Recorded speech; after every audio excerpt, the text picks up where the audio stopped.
But in the wake of the 2022 election, particularly how poorly things went for the Republicans in Michigan, where they dumped about $50 million into various sort of anti-trans messaging as a way of an election strategy, and they got obliterated in Michigan. My assumption at that time was like, okay, they're done. There's no more efficacy for them in this. And certainly there's a sense like within the national Republican media enterprise, it's not as sort of lucrative for them as it was. But it's still happening in these states because you get these right-wing politicians and their constituency are amenable and want this stuff. And so we're still seeing this legislation continue. Yes? Yes. And I think that this is because once you fan the flames of moral panic, it's hard to put those fires out. And these fires still burn in places where we have majority Republican legislatures. In Missouri, for instance, I was covering a hearing just last week where, they had 9 anti-trans bills heard in a single day. It was by far the most common kind of bill that they were hearing, the most time dedicated to this issue. And Missouri Representative Mann said in that hearing, he said that I am a student of history. I know where this ends. You'll never be satisfied. You'll always be coming back for more. And I think that that's the best explanation for what's going on. I mean, we saw 73% of Moms for Liberty candidates lose their races in this last election. They ran on trans issues. We saw Virginia got swept by Democrats who ran against anti-trans policies. We saw people swear in on banned books in school board races in Loudoun County and Bucks County. And so they've lost their rational compass on this issue. And instead, they've just turned into this massive moral panic. And it's going to be like, it feels like it's going to get even more extreme in the reddest of areas and create sort of, it's going to become that much more of an outlier, it feels like. Yes. And in fact, just yesterday we saw in Iowa, the governor, Kim Reynolds, submitted a bill that would end all legal recognition for trans people and require trans people to have special markers on their birth certificates that identify them as trans. And in this bill, it actually redefines in their birth certificates or on their licenses. It was going to be on their birth certificates and driver's licenses. Right now, it's only on birth certificates. They've amended out the driver's license portion, but they have kept the birth certificate portion. Meaning amending someone's birth certificate with a little special marker. With a marker that identifies them as trans. They'll have like both gender markers on there. It's something that, a lot of people compared to the sort of pink triangle laws back in the 1940s, where LGBTQ people were forced to identify themselves. I need people to sit with this for 1 second. That this legislation forces basically a scarlet letter of transness onto a birth certificate to amend someone's birth certificate, so that employers potentially, if you're giving documentation or if you're giving it to a bank, they get to determine, be like, oh, I know what your genitals are. That is the purpose of this legislation, and that is, it shouldn't be astounding to me, but that is very disturbing in what it's trying to do. Absolutely. And not only that, there's another aspect of this legislation that didn't get much coverage until yesterday, and that the legislation actually redefines the word equal. It says that equal no longer means same or identical when it comes to trans people. And then it goes on to say separate does not always imply equality.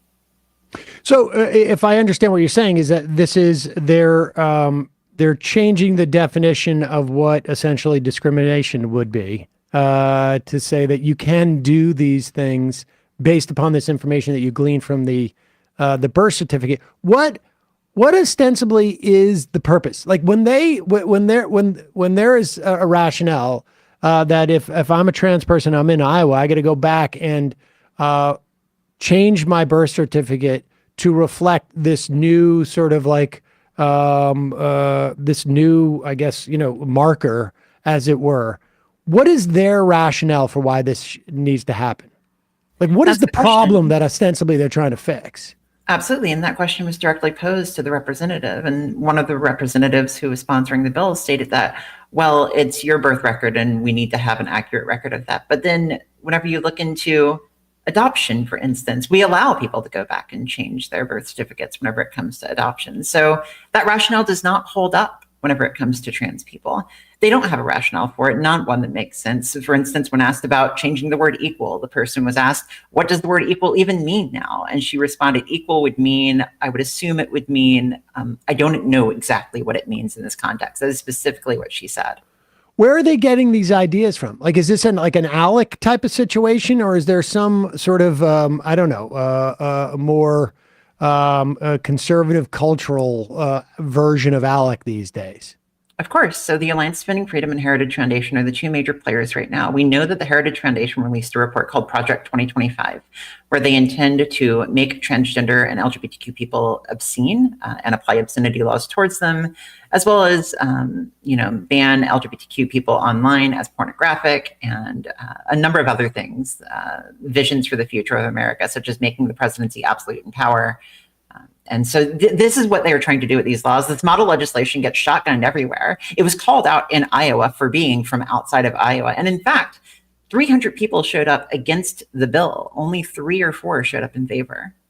Amazing. It's amazing though. Like the durability of this as a issue within these groups, despite the fact that there doesn't seem to be a significant constituency that is actually genuinely interested in it. I mean, I get I think for a while it was probably providing some clicks for some podcasters across the spectrums, but in terms of like just real people, I think mostly people are just sort of baffled by this. I mean, you had a piece, I guess it was a week ago.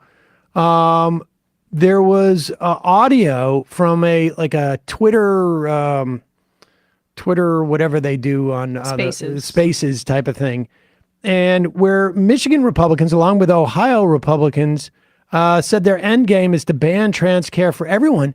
And it's like, as a Michigan Republican, aren't you like, well, hey guys, maybe we should work on something else? But no, it's fascinating to me. Absolutely. And this was Representative Gary Click out of Ohio, the person who wrote the anti-trans ban in Ohio that was vetoed by Governor DeWine. It blew up into national news whenever DeWine vetoed it. He had a meeting with a bunch of Michigan Republicans where they stated that the end game, and this is the words that they used, the end game is to ban this for everyone, whereupon Representative Click came back and said, yeah, but you got to do it in small bits and incrementally, that way we can get there. And so they're talking about this openly. They're talking about what they want to do openly, and they don't intend to stop, regardless of how popular it is, because at this point they've got the dollars, the advertising dollars from the Alliance Defending Freedom and the Heritage Foundation. They've got the lobbyist money. They've got the very far Christian right that has attempted to take hold of the country through the extreme wing of the Republican Party. Let's just end with Florida. There's 2 stories coming out of Florida in the past couple of weeks. One is that the Florida Democratic Congressional Caucus has appealed to President Biden to essentially block the license ban for trans people in Florida with the Real ID Act. Explain to us what that means. Yes, of course. So in Florida, the DMV there, the Florida Department of Motor Vehicles there, stated that any trans person with a gender identity that did not match their assigned sex at birth could be found guilty of fraud, have their license revoked, and even potentially face criminal penalties. This is resulting in all DMVs refusing to change gender markers for trans people, and people with changed gender markers wondering if they're going to become criminally liable. And so every single Democratic representative to Congress, this is the first time, this is very significant, the first time that this has occurred, signed a letter to the Biden administration urging it to use the powers that it has to reverse this law. The 2005 law, the Real ID Act, was actually passed by Republicans, and it states that gender, not sex, gender must be on driver's licenses. And so the fact that this particular bill doesn't do that, the fact that this provision in Florida bans that and could charge people, this is something that the administration could conceivably do to perhaps fix this issue for Floridians. And would this be the DOJ would step in, or how would it work? So there are a number of ways that this could be done. It could be done through a slower process known as rule change, or it could be done by stating that Florida is now out of compliance. It may be the DOJ, it may be another one of the administration departments, but there is a way, a mechanism by which the state can be considered out of compliance with the Real ID Act. There's also now a bill in Florida that would force health insurance plans.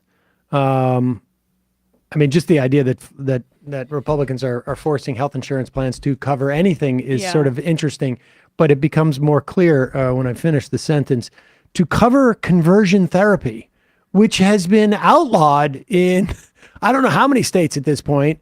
I still have on my soundboard a clip of one of the most famous conversion therapists who would take his tennis racket and smack his couch as if it was his mother. But what are the prospects for that bill? Very high. It's likely going to pass. This bill is actually the same bill that bans driver's licenses legislatively. So this administrative rule that's going on in Florida has made the driver's license ban work until they can pass this law. And the law is what's moving forward. But yes, it requires health insurance to cover conversion therapy outright. The representative was asked about that. And usually they try to couch it as, oh, no, it's not actually conversion therapy, it's exploratory therapy. No, this representative specifically said, yes, it allows for parents to choose that option if they see fit. Well, Erin, really appreciate the work you do over at Erin in the Morning, and people can go and check out this.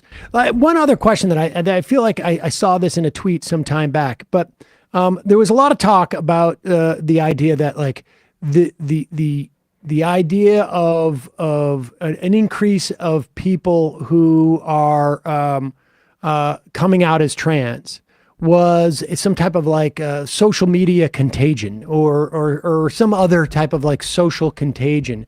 And the counter argument to that is, of course, that it's not. Our society has become more accepting, and it's the right people hand don't need or to say left-handedness graph. the left-handedness graph. But the rate of people who are coming out as trans seems to be sort of flattening at this point. Is that right?